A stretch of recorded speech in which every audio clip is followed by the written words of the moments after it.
Hello and welcome to my reading at MileHiCon 2020, the virtual edition. I am excited to have you here. Thank you for listening to my reading. Uh, tonight, tonight I will be reading from uh, my upcoming novel, Tokyo Blood Magic, and an urban fantasy / cultivation novel set in the same universe as my Ronin trilogy. And I have a special treat for you tonight, the world premiere of the cover. Check it out.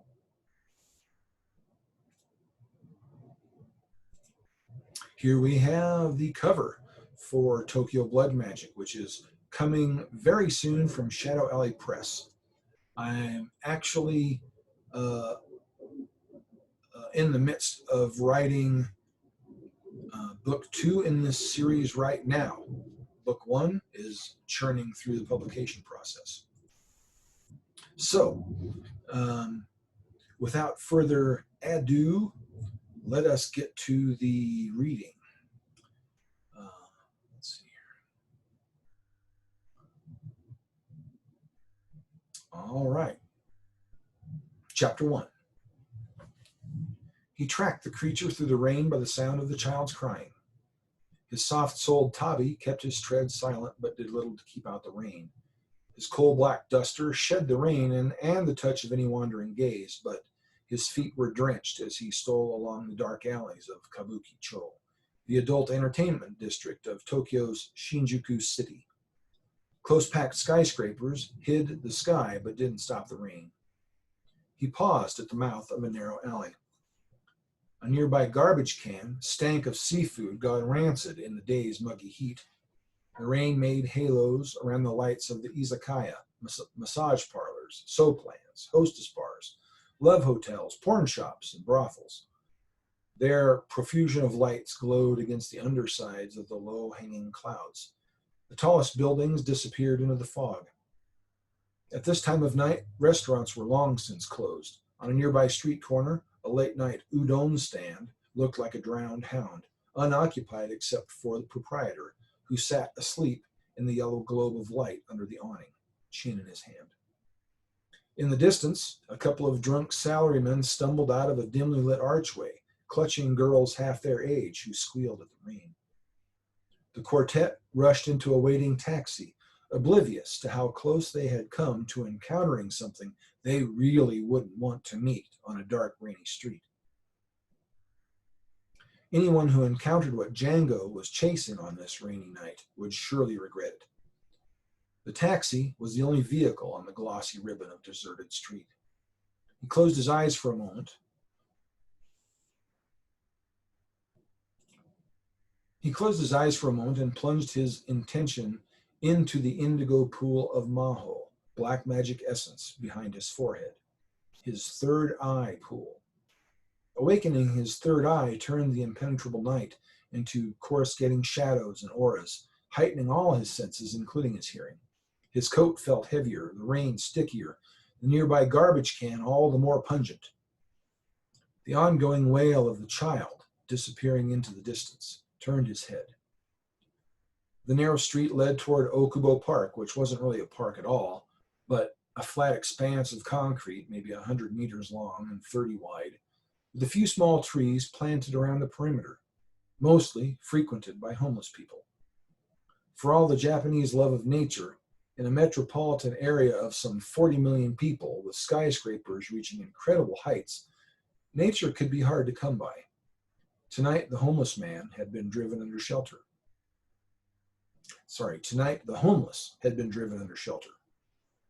The kami of the rain held sway now.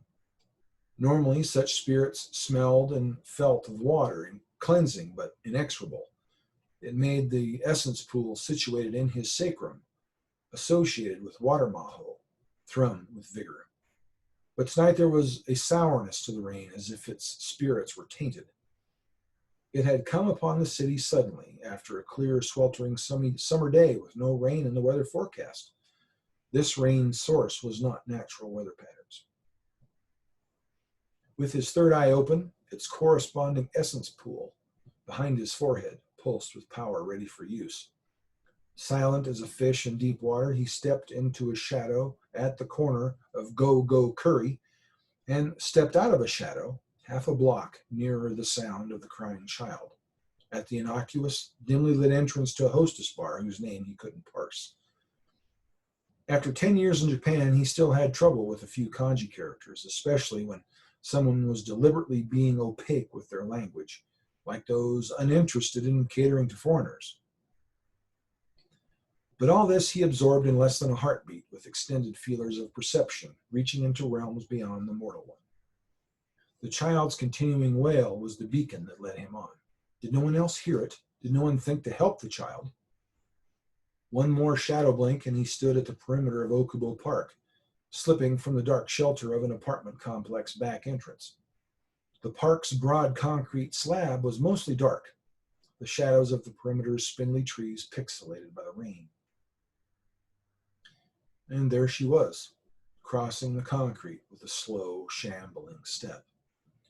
She dragged a burlap sack behind her, a sack that writhed and shrieked with terror. Her drenched, colorless kimono clung to her emaciated frame, her obi sagging around her waist as if it couldn't be wrapped tight enough. Her hair was a bedraggled mass that obscured her face, but revealed the pale flesh of her neck. Her fingers were knotted fiercely around the sack, dragging it through shallow puddles. Through his third eye, he studied her aura. It flickered with blue and violet into the ultraviolet. All 7 of his essence pools, his tailbone, his sacrum, his hara or belly, his heart, his throat, his forehead, his crown, tingled in anticipation with the influx of maho he would claim when he dispatched this creature. The arrival of rain suggested this yokai was likely an ame onna, a rain woman. The Shiseki no Gotairo, the annals of the Council of 5 Elders, said that ame onna were often the ghosts of mothers who'd lost their minds in despair and grief over having their children snatched away from them. As such, the creature could be somewhat of a tragic figure, except that this one was dragging a living child away to its doom.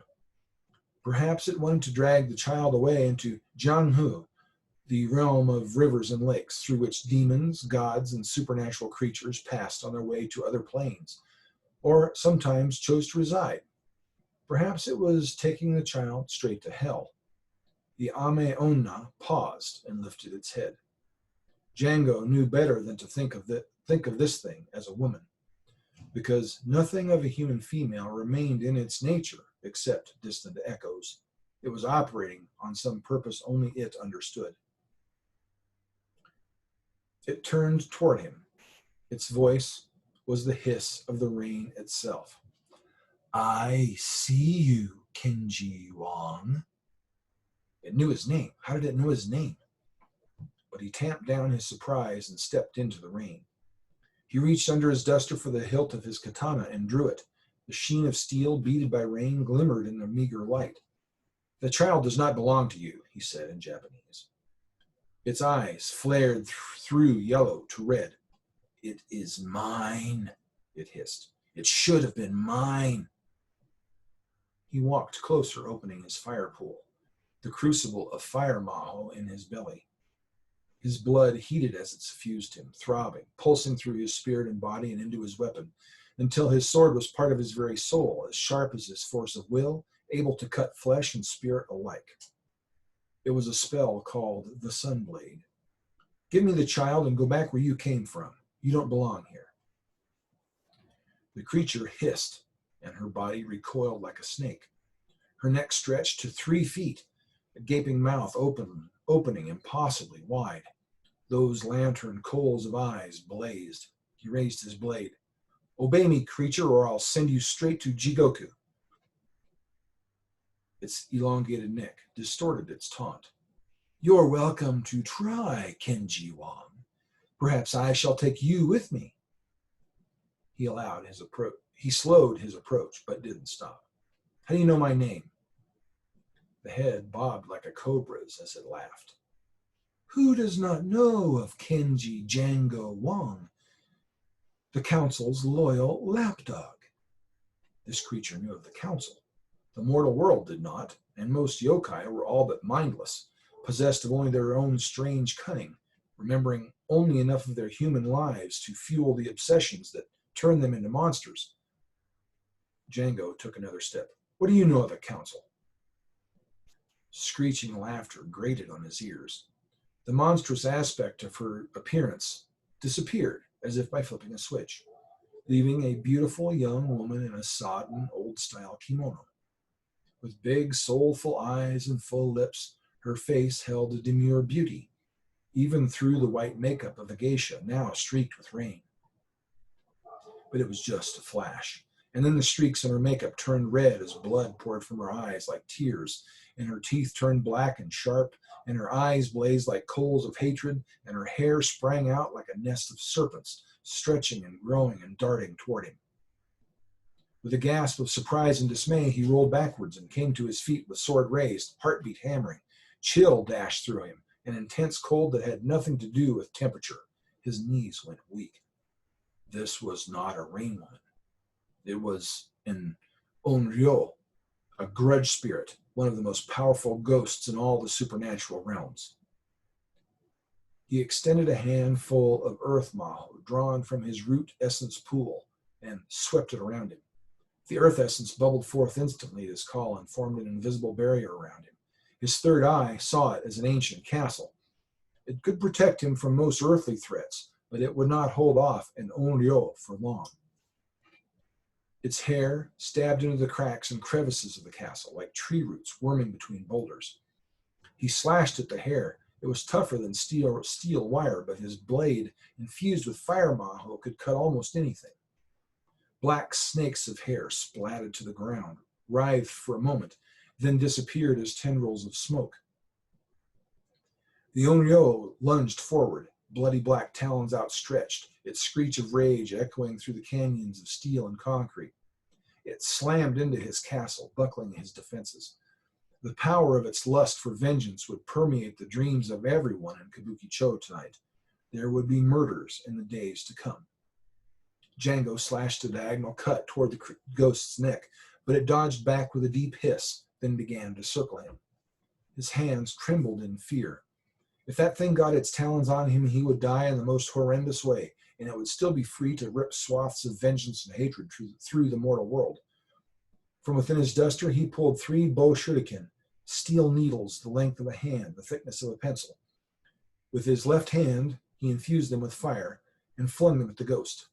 It dodged one, but caught the other 2 in its torso. The steel needles stabbed through its body and out of its back as if it were only half substantial. The Onryo screamed in pain, ichor soaking its kimono. The lips of the wounds sizzled and glowed with embers. He flung another barrage of fire shuriken, but the creature leaped high into the air, and they skittered uselessly across the concrete. He gritted his teeth at the waste of fire essence. Every time he infused a weapon or a handful of shuriken with fire required a dose of essence, and once any given pool had been emptied, he had to rest and meditate to allow the cosmos to refill it. The last-ditch option was to refill them via his brand, something to be done in only the direst of circumstances. Like fighting an Onryo, perhaps, but he was not yet that desperate. The instant the monster landed, it lunged toward him again, slamming into his barrier, shattering it. In desperation, he drove his blade through the ghost's chest. It leaped back again, jerking itself free. He chased it with another slash, another, driving it back and back. The stench of burning death filled his nose and cinched his throat tight. Wherever the sword found its target, the lips of the slice smoked and burned. Step by step, he drove the creature back toward one of the trees. It dodged a cut that would have cleft it from shoulder to waist, so instead, his slash felled the tree, slicing through the 6-inch trunk as if it were a tatami mat, singeing the edges of the cut. The scent of burnt wood mixed with rain. The tree trunk slipped off its stump and fell between them, tangling his sword in its branches. The Onryo charged through the tree, insubstantial as smoke, then seized him in its talons by the shoulder and neck. Its scream blasted a fetid stench into his face. Its eyes were coals of hate, its mouth a forest of black fangs, reaching for his face. One heartbeat from now, he would be headless. In that last second before his death, Django's mind flashed his old mentor's words. You are too arrogant about your skills. You don't think you have to study or practice? Toshiro had told him on more than one frustrated occasion. The life of a hunter-seeker is one of constant cultivation. Talent and audacity will only get you killed facing the things we must face. The graveyards of history are filled with talented men who did not press on. Determination against distraction and lassitude, humility against the arrogance of the talented. Martial training feeds your body, which feeds your spirit, which feeds your maho, which feeds your spirit, which feeds your body, which feeds your martial training. Just as the farmer knows the cycles of earth and growth, how death and life embrace through cultivation to make new crops, you must not neglect cultivation. It is the key. But Toshiro was dead now, so screw that guy. And as the Onryo's foul teeth swept toward Django's face, he would be able to ask him soon if it was all worth it. He was done for, a goner. Nyarr! A cat's meow of challenge, loud and close, made Django and the ghost jump.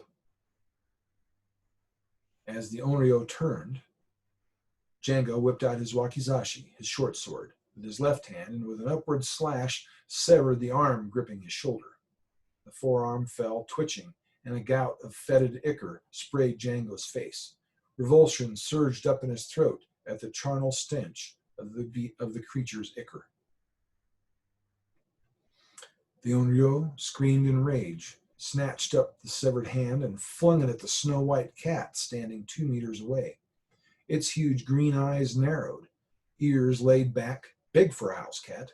It dodged easily. Its rain-slicked fur accentuated its muscles. It released another challenge and a hiss to match, crouching to spring, tail thrashing. It was such an incongruous sight, so out of nowhere, that Django just stared for half a heartbeat. Tendrils of the Onryo's hair lashed toward the cat.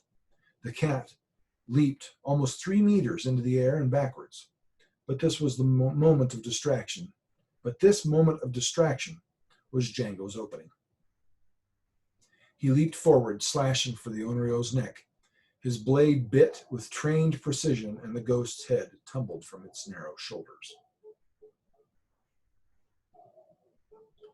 The body staggered and flailed for a moment until it righted itself. The severed head's seething fan of hair sprang out like tentacles, reaching for its body. Django laid a straight kick to the Onryo's belly, driving it away from the head. 3 more swift cuts severed the body's remaining limbs.